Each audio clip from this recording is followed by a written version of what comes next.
Hey guys, welcome back to my YouTube channel. तो भाई आज तक फिज़िक्स का पेपर, भाई इस पेपर ने जो रुलाया है ना, कसम से।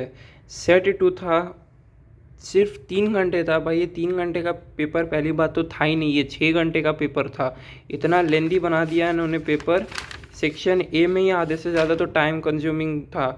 इसको देख के दिमाग ख़राब हो गया पहली बात तो। फिर उसके बाद जब ये सेक्शन बी खोला, फिर इसके बाद देखा कि सब न्यूमेरिकल और डेरिवेशन बेस्ड पे क्वेश्चन पूछा है, और हालत ख़राब हो गया। और इसके ऊपर से ये जो इन्होंने पूछा है ना भाई एमसीक्यू, इसमें इसमें सही हो जाए भाई बहुत बड़ी बात है। कितने सही होंगे मैंने काउंट नहीं किया भाई, क्योंकि मेरे में लिटरली हिम्मत ही नहीं है। क्योंकि मैं जैसे ही पेपर दे के आया चुपचाप सो गया, क्योंकि पेपर इतना ख़राब गया ना। मैं देखो पेपर मतलब आसान मॉडरेट है, ठीक है, उतना भी टफ भी नहीं है, ऐसा समझने लायक नहीं है। ये सब जो पेपर हमने किया है उसके हिसाब से तो कुछ अच्छा नहीं गया भाई। पेपर लिटरली बहुत घटिया गया है। अब जो भी है केमिस्ट्री, मैथ्स और इंग्लिश बचाएगा।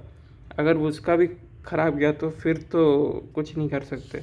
अब तुम इसमें देखो कि सेक्शन डी, इसमें भी पता नहीं कि कितना सही होगा कितना गलत होगा।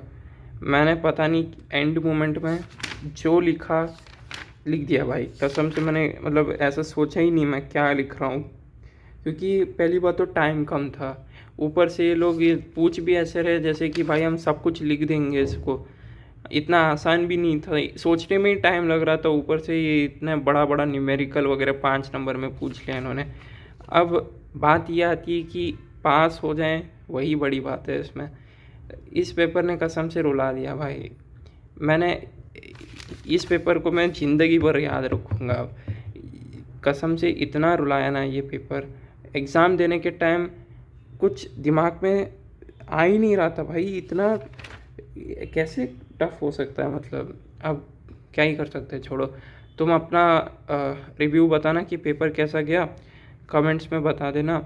बाकी तुम कैसे वगैरह प्रिपेयर कर रहे हो केमिस्ट्री, मैथ्स और इंग्लिश के लिए। अभी तो फ़िलहाल केमिस्ट्री है, तो उसका बता देना कि किस सर से पढ़ रहे हो भाई। मैं तो शायद भारत सर एक वो अच्छा पढ़ाते हैं, उनसे पढ़ूंगा। बाकी तो ठीक है, इतना ही। Thank you for watching. Paper तो गया ये ख़राब, अब कुछ कर नहीं सकते। ठीक है, थैंक यू।